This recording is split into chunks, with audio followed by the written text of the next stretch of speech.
नमस्कार, हिंद टीवी में आपका स्वागत है। पंजाब विधानसभा चुनाव में कांग्रेस की सबसे बड़ी परेशानी आंतरिक कलह है। कांग्रेस दो तरह के आंतरिक कलह से परेशान है।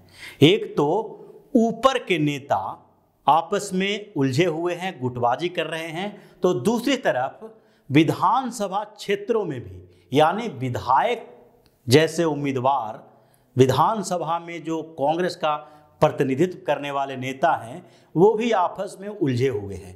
कांग्रेस की गुटबाजी इतनी बढ़ गई है, कांग्रेस अपने आप से ही संघर्ष कर रही है, आपस में ही एक दूसरे को हराने में उसके नेता लगे हुए हैं।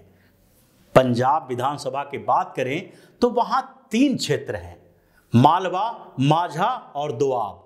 अगर तीनों क्षेत्र को अलग अलग तरीके से बांट कर भी देखें तो हर क्षेत्र में कांग्रेस के कुछ नेता एक दूसरे के साथ उलझे हुए हैं।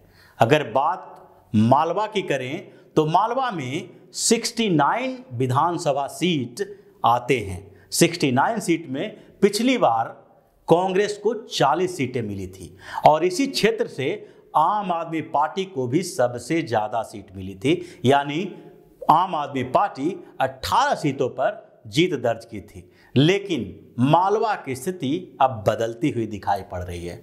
वहां पर कांग्रेस के कई नेता आपस में उलझे हुए हैं और यहां तक कि चीफ मिनिस्टर चरणजीत सिंह चन्नी भी अब इस बात के लिए परेशान हैं कि वो चुनाव प्रचार कांग्रेस के लिए करें या फिर उस विधानसभा क्षेत्र में जहां पर उनके अपने ही भाई कांग्रेस के खिलाफ चुनाव लड़ रहे हैं उनके लिए करें। उसी तरह से मालवा में ही भटिंडा में 2 बड़े नेता आपस में भिड़े हुए हैं। ये स्थिति पूरे मालवा में देखने को मिल जाएगी क्योंकि सबसे बड़ा चैलेंज चरणजीत सिंह के भाई मनोहर सिंह ने पैदा किया है। मनोहर सिंह बस्सी पठाना से निर्दलीय उम्मीदवार बन के चुनाव मैदान में हैं। उन्होंने पहले कांग्रेस से विधानसभा की टिकट मांगी थी और इसके लिए अपने भाई चन्नी को भी सूचना दी थी। वो सरकारी नौकरी में थे, सिविल सर्जन थे और डॉक्टर रहे हैं, तो ऐसी स्थिति में उन्होंने 1 साल पहले ही नौकरी छोड़कर राजनीति में आने का फैसला किया था और उन्होंने चरणजीत सिंह चन्नी को इसके बारे में बताया था कि वो बस्सी पठाना से चुनाव लड़ना चाहते हैं। लेकिन चरणजीत सिंह की बात कांग्रेस आला कमान ने नहीं सुनी और वहां टिकट का जब बंटवारा हो रहा था तो नवजोत सिंह सिद्धू ने भी उनका विरोध किया और फिर मनोहर सिंह को वहां से टिकट नहीं मिली। इसके बाद मनोहर सिंह ने अनाउंस कर दिया कि यहां से चुनाव तो लड़ेंगे ही और फिर उन्होंने निर्दलीय प्रत्याशी के तौर पर अपना नामांकन दाखिल कर दिया है। कुछ इसी तरह की स्थिति भटिंडा रूरल और भटिंडा अर्बन विधानसभा क्षेत्र पर है।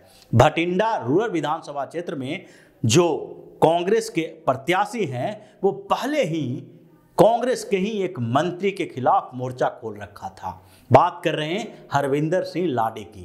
कांग्रेस रूरल से हरविंदर सिंह लाडी को टिकट दिया गया है, लेकिन लाडी के खिलाफ जो सबसे बड़ा चैलेंज है वो है भटिंडा अर्बन से चुनाव लड़ रहे मनप्रीत सिंह बादल। मनप्रीत सिंह बादल पंजाब में कांग्रेस की सरकार में वित्त मंत्री हैं। उन्हें कैप्टन अमरिंदर सिंह के भी नज़दीकी ही माना जाता था, लेकिन लाडी ने उनके खिलाफ आरोप लगाए थे। उन्होंने उनके खिलाफ प्रेस कॉन्फ्रेंस किया था और हरविंदर सिंह लाडी ने अनाउंस किया था कि वित्त मंत्री मनप्रीत बादल उनके क्षेत्र में इंटरफेयर करते हैं, यानी भटिंडा रूरल के क्षेत्र में इंटरफेयर करते हैं। यहां तक कि उनके खिलाफ ड्रग्स माफियाओं के साथ साठगांठ का भी आरोप लगाया था। लेकिन इसके बावजूद लाडी को टिकट दी गई और लाडी को टिकट देने में सबसे बड़ी भूमिका सिद्धू ने निभाई, क्योंकि सिद्धू ने उनके क्षेत्र में रैली के दौरान उनको वादा किया था कि आपको टिकट मिलेगा। अब भटिंडा अर्बन और भटिंडा रूरल ये 2 क्षेत्र में 2 कांग्रेस के उम्मीदवार अलग अलग हैं, लेकिन दोनों एक दूसरे के खिलाफ हैं और दोनों एक दूसरे को हराने के लिए अपने समर्थकों का इस्तेमाल करने की कोशिश करेंगे।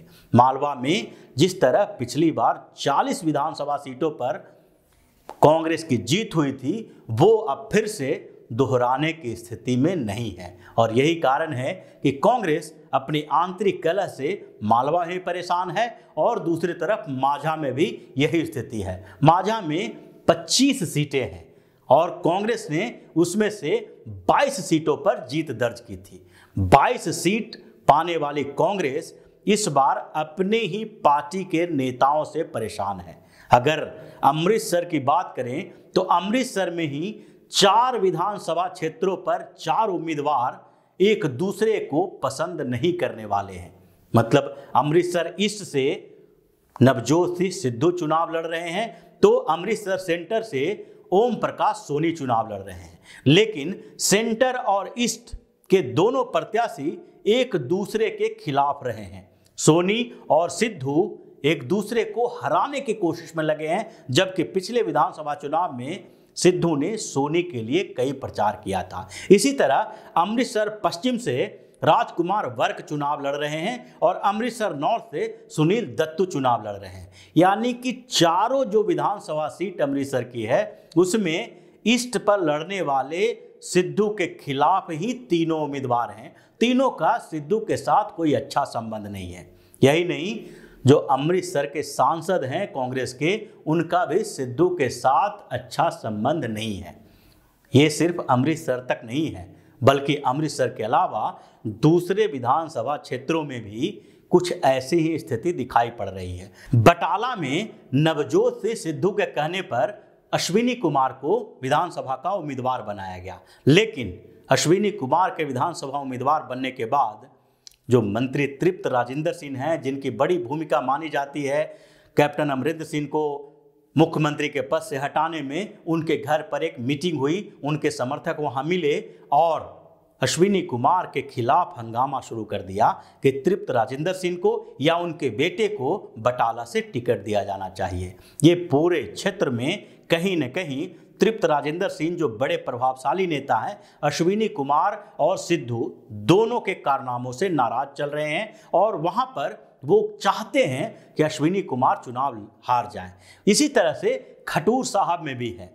खट्टूर साहब के सांसद जसविंदर सिंह डिम्पा भी 2 विधानसभा क्षेत्रों में टिकट देने के विरोध में थे। वो चाहते थे खट्टूर साहब से राजेंद्र सिंह की और बाबा बकाला से संतोख सिंह को टिकट न मिले।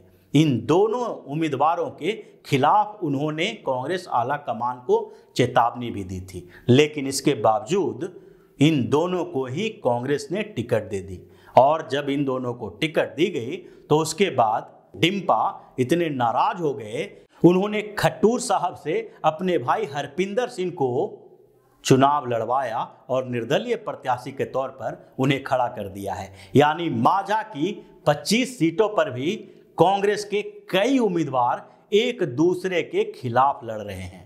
कुछ ऐसी स्थिति दोआब के 23 सीटों पर है, जहां पर 15 सीटों पर कांग्रेस ने पिछले विधानसभा चुनाव में जीत दर्ज की थी, लेकिन इस बार स्थिति बदल गई है। इस बार कांग्रेस के 4 विधायक एक मंत्री के खिलाफ मोर्चा खोल रखे हैं। कांग्रेस के नवतेज चीमा, बाबा हेनरी, बलविंदर धालीवाल और सुखपाल खैरा ने मंत्री गुरजीत राणा के खिलाफ मोर्चा खोला और उन्हें कपूरथला से टिकट न देने की बात कही, लेकिन उनकी बात सुनी नहीं गई और राणा को कपूरथला से टिकट दिया गया।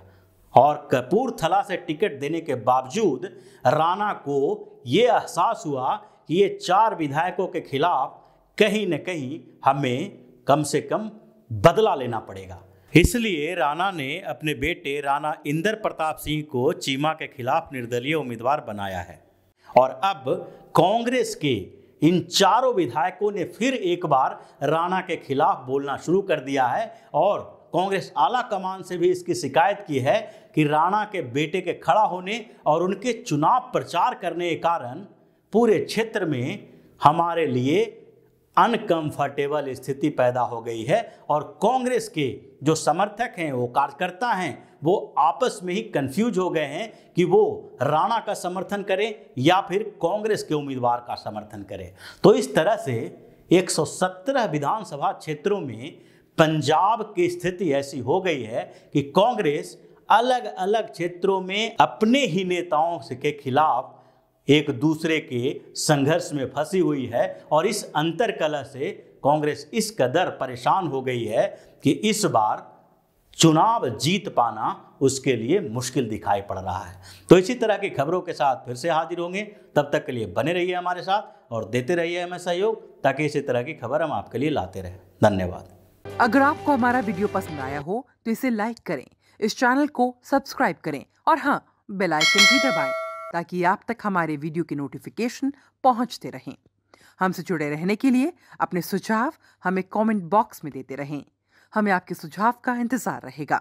हमारे साथ जुड़ने के लिए धन्यवाद।